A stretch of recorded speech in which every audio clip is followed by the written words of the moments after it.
أعوذ بالله من الشيطان الرجيم بسم الله الرحمن الرحيم وبه نستعين وصلى الله على سيدنا محمد وآل بيته الطاهرين اللهم صل على محمد وآل محمد. قال رسول الله صلى الله عليه وآله وسلم الناس يعلمون في الدنيا على قدر منازلهم في الجنة. حضور سرور کائنات صلی اللہ علیہ وآلہ وسلم جن کے اقوال اور جن کے افعال ہم سب کے لیے حجت ہیں اور جن کی گفتگو پر عمل کرنا خیر دنیا اور خیر آخرت کا سبب ہے، وہ ارشاد فرماتے ہیں کہ الناس یعلمون فی الدنیا علی قدر منازلہم فی الجنہ.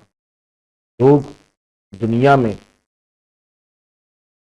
عمل کرتے ہیں اس اعتبار سے ان کی جنت میں نازل معین، یعنی جنت میں جانے کا راستہ کہیں اور سے ہو کے نہیں جاتا، اس دنیا سے ہو کے جاتا ہے. اور یہ دنیا در حقیقت ہمیں معین کرتی ہے کہ یہ راستہ اہل جنت کا ہے، اہل جہنم. لیکن وہاں اس کی منزل، اس کا مرتبہ، اس کی عظمت بلندتر ہے.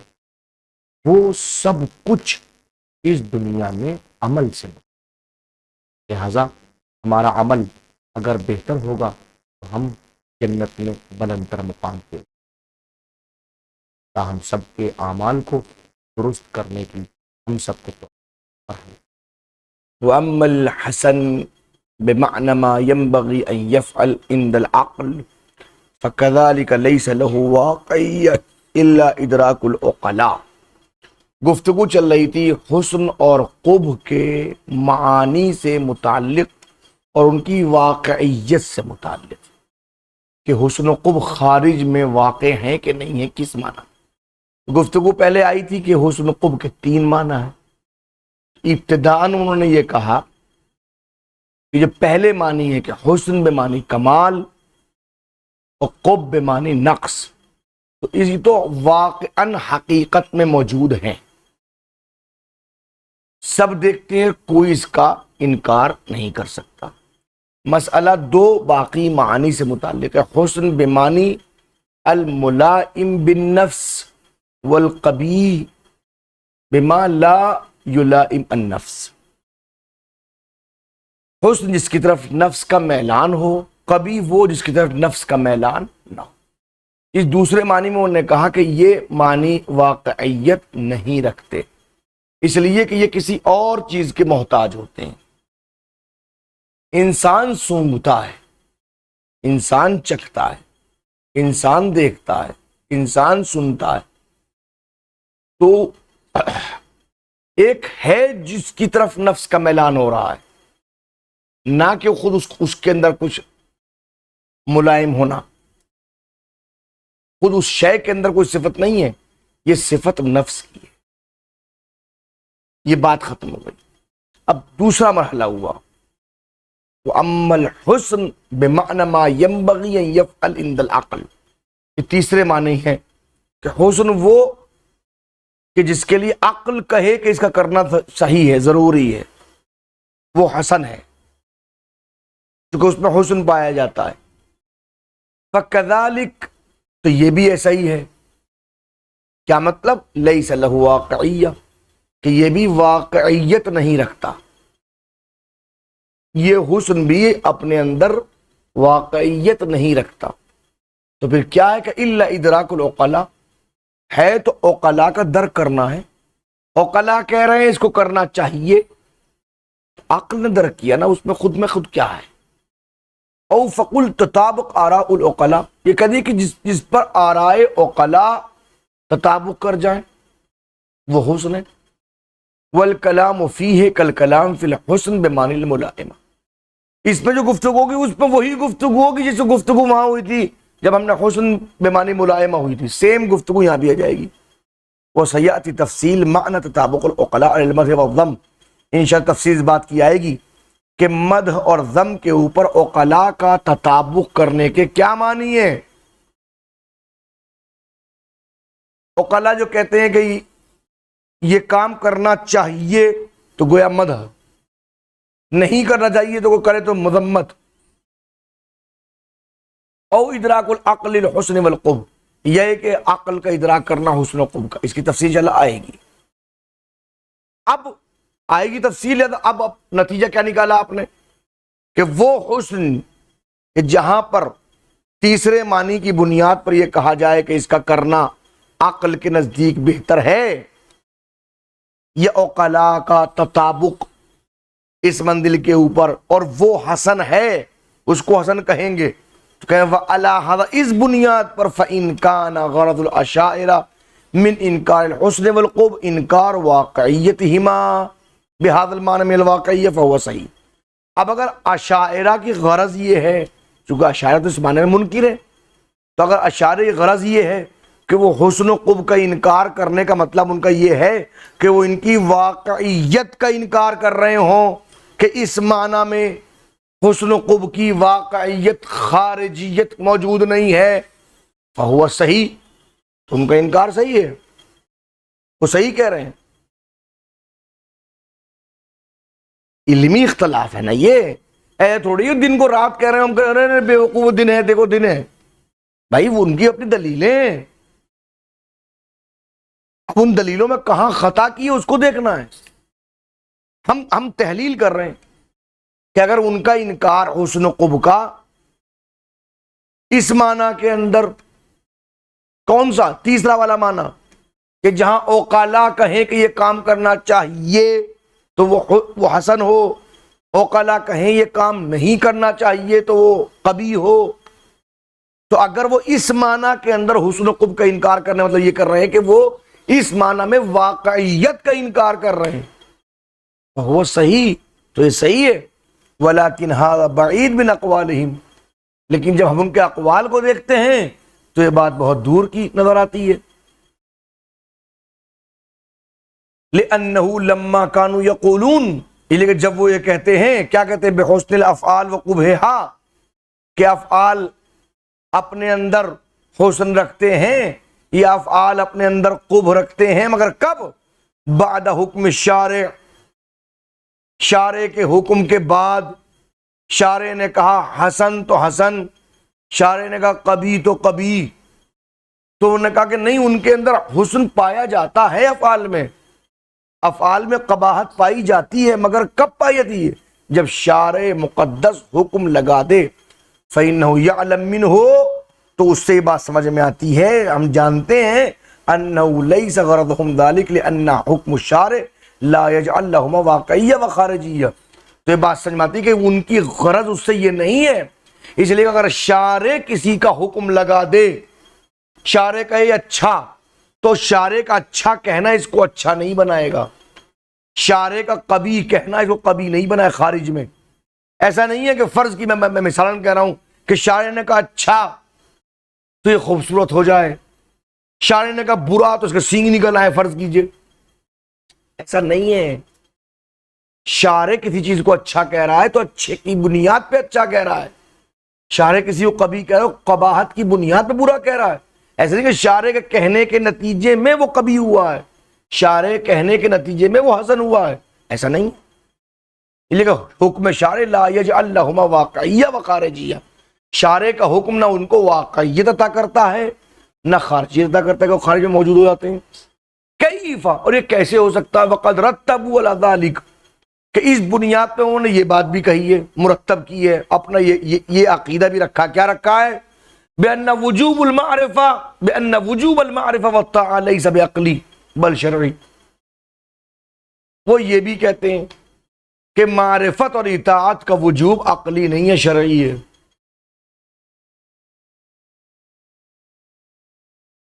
تو جب وہ اپنے معرفت اور اطاعت کے وجوب کو عقلی نہ کہتے ہوئے شرعی کہہ رہے ہیں، تو شارع مقدس اگر کسی کو کہا تو پھر وہ حسن کہاں سے ہو گیا؟ بات واضح ہوئی. وَإِنْ كَانَ غَرَضُهُمْ إِنْكَارُ إِدْرَاكُ الْعَقْلِ، لیکن ان کا غرض یہ ہے کہ وہ کہیں کہ عقل میں صلاحیت ہی نہیں ہے کہ اس کو درک کر سکے، وہ اصلاً ادراک عقل کا انکار کر رہے ہیں. اگر ان کی غرض جو ہے وہ یہ ہے کہ یہ اس تیسرے معنی میں یہ کہیں کہ عقل کے پاس صلاحیت ہی نہیں ہے، کما ہوا الظاہر من اقوالہم، جیسے کہ ان کا اقوال ظاہر بھی ہوتا ہے، فسیأتی تحقیق الحق فی، تو انشاءاللہ اس سلسلے میں حق کیا ہے اس کی تحقیق آیا چاہتی ہے، وَأَنَّهُمْ لَيْسُوا عَلَى سَوَاءٍ فِي ذَلِكَ، اور یہ ہم کنفرم کر رہے ہیں کہ اس معاملے میں اشاعرہ حق پر نہیں ہے، ثواب پہ نہیں ہے، وہ درست قول نہیں ہے ان کا۔ الثالث العقل العملی والنظری، تیسرا مرحلہ شروع ہو رہا ہے عقل عملی اور عقل حسن و قبح کے کتنے معنی ہیں ذکر ہو چکا، اس معنی کے اندر اختلاف ہے ذکر ہو چکا، وجہ اختلاف کیا ہے بتایا جا چکا۔ آج ایک خاص مرحلے پر ذکر ہو رہا عقل عملی اور عقل نظری۔ عقل کی دو قسمیں، اس کو پہلے یوں سمجھیے کہ ایسا نہیں کہ عقل دو طرح کی ہے، نہیں، صاحب کتاب فرمانا چاہتے ہیں کہ عقل ایک ہی ہے، عقل دو نہیں ہے۔ وہ اس منزل کے اوپر اس کا مدرک کیا ہے، ایک مدرک یا مدرک، درک کرنے کا سبب کیا ہے، جسے وہ درک کر رہی ہے وہ کیا ہے۔ اگر اس کا تعلق سے درک کر رہی ہے عقل، اس کا تعلق ان چیزوں سے ہے جن کا تعلق عمل سے ہے، تو عقل عملی کہلاتی ہے۔ اور اگر مدرک جو ہے اس منزل کے اوپر ان چیزوں سے اس کا تعلق جاننے سے ہے، اس میں عمل سے کوئی تعلق نہیں ہے، تو وہ عقل نظری کہلاتی ہے۔ جیسے یہ پڑھنا اچھا کام ہے، ہمیں پڑھنا چاہیے، پڑھانا اچھا کام ہے، ہمیں پڑھانا چاہیے، نماز اچھا کام ہے، ہمیں پڑھنا چاہیے، روزہ اچھا کام ہے، ہمیں رکھنا چاہیے۔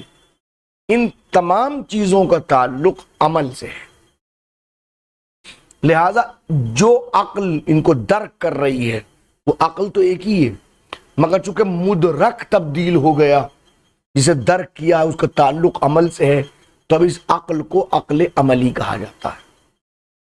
2 اور 2 4 ہوتے ہیں، 4 اور 4 8 ہوتے ہیں، کل جز سے بڑا ہوتا ہے، پارا کتاب کے مقابلے چھوٹا ہوتا ہے، یہ سورہ بڑا ہے، یہ سورہ چھوٹا ہے۔ مدرک ان چیزوں کا ہے جن سے کوئی عمل کا تعلق نہیں ہے، ان کا فقط جاننے سے تعلق ہے، چونکہ ادراک کرنے والی جو عقل ہے، چونکہ مدرک ان چیزوں کا جس کا تعلق فقط علم سے ہے، لہذا اس منزل پہ عقل کو عقل نظری کہتے ہیں۔ بات واضح ہوگا؟ الثالث العقل العملی والنظری، تیسری عقل عملی اور نظری، تیسری بحث جو ہے اس منزل پہ۔ ان المراد من العقل، عقل سے مراد، بریکٹ شروع ہوا بریکٹ ختم ہوا، ہوا العقل العملی، وہ عقل عملی ہے، فی مقابل العقل النظری، عقل نظری کے مقابلے میں۔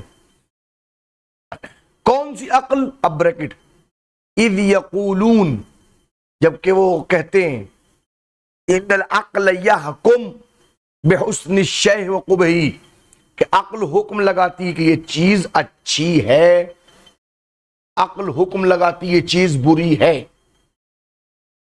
کس معنی میں؟ بالمعنی الثالث، تیسرے معنی کے اندر۔ چکے حسن و قبح کے 3 معنی تھے، ایک بے معنی کمال، ایک بے معنی ملائم، اور تیسرا معنی کہ یہ چیز اچھی ہے، چیز بری ہے۔ بحسن الشیء قبحہ، کسی شے کی اچھائی یا کسی شے کی برائی سے متعلق عقل حکم لگا رہی ہے، معنی ثالث میں، من الحسن القبح، حسن و قبح کے تیسرے معنی جو ہیں۔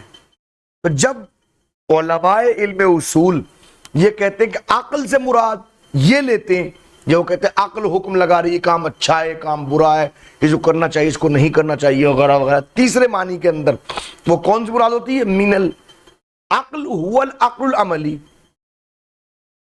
علماء علم اصول اس عقل سے مراد علم عقل عملی لیتے ہیں، فی مقابل العقل النظری، عقل نظری کے مقابلے میں جو ہوتی ہے، نہیں عقل کی گویا دو قسمیں ہوئی، ایک عقل عقل عملی کہلاتی ہے اور ایک عقل عقل نظری کہلاتی ہے۔ تو جب وہ کہتے ہیں کہ یہ چیز اچھی ہے یا بری تیسرے معنی کے اندر، تو ان کی مراد عقل عملی ہوتا ہے، عقل نظری نہیں ہوتا۔ بات واضح ہوئی؟ اب آئیے کہ وَلَيْسَ الْاخْتِلَافُ بَيْنَ الْعَقْلَيْنِ إِلَّا بِاخْتِلَافِ بَيْنَ الْمُدْرَكَاتِ، دونوں عقل کے درمیان کوئی اختلاف نہیں ہے، مگر ہاں اختلاف ہے تو مدرکات کے درمیان میں، جسے درک کیا جا رہا ہے اس کی نسبت سے اس کا نام کچھ اور پڑ رہا ہے۔ فَإِن كَانَ الْمُدْرَكُ بِالْفَتْحِ، اگر مدرک جو ہے فتح کے ساتھ، مدرک مدرک نہیں مدرک جسے درک کیا گیا، مما ينبغي ان يفعل او لا يفعل، اگر ان چیزوں سے مدرک ہے جس کا کام جس کے کہ اس کو کرنا چاہیے یا اس کو نہیں کرنا چاہیے، جیسے حسن العدل وقبح الظلم، عدل اچھا ہے ظلم قبیح ہے، تو یہ ان کا تعلق ان چیز اس کو کرنا چاہیے نہیں کرنا چاہیے، فیسمى ادراکہ عقلا عملیہ، تو اس وقت اس کے ادراک کو عقل عملی کہا جاتا ہے۔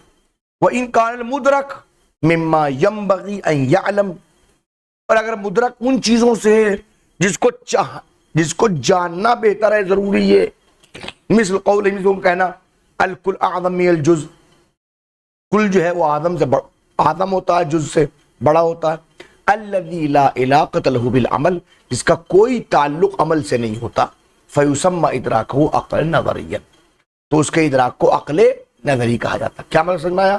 عقل ایک ہی ہے جسے درک کیا رہا ہے، اگر وہ اس کا تعلق عملیات سے ہے تو عقل عملی ہو گیا، اگر اس کا تعلق ان چیزوں سے اس کو جاننا ضروری ہے تو اس کا تعلق عقل نظری ہے۔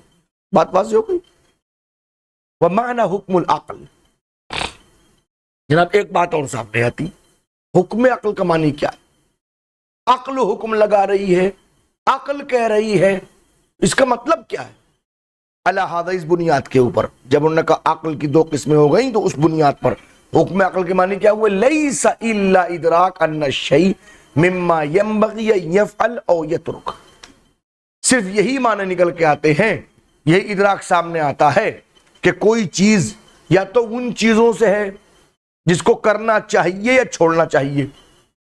وَلَيْسَ لِلْعَقْلِ إِنشَاءُ بَعْثٍ وَزَجْرٍ، عقل کے پاس یہ کوئی صلاحیت نہیں ہے کہ وہ کہے کہ آپ جاؤ، یا زجر کرے کہ رک جاؤ کوئی کام کرے۔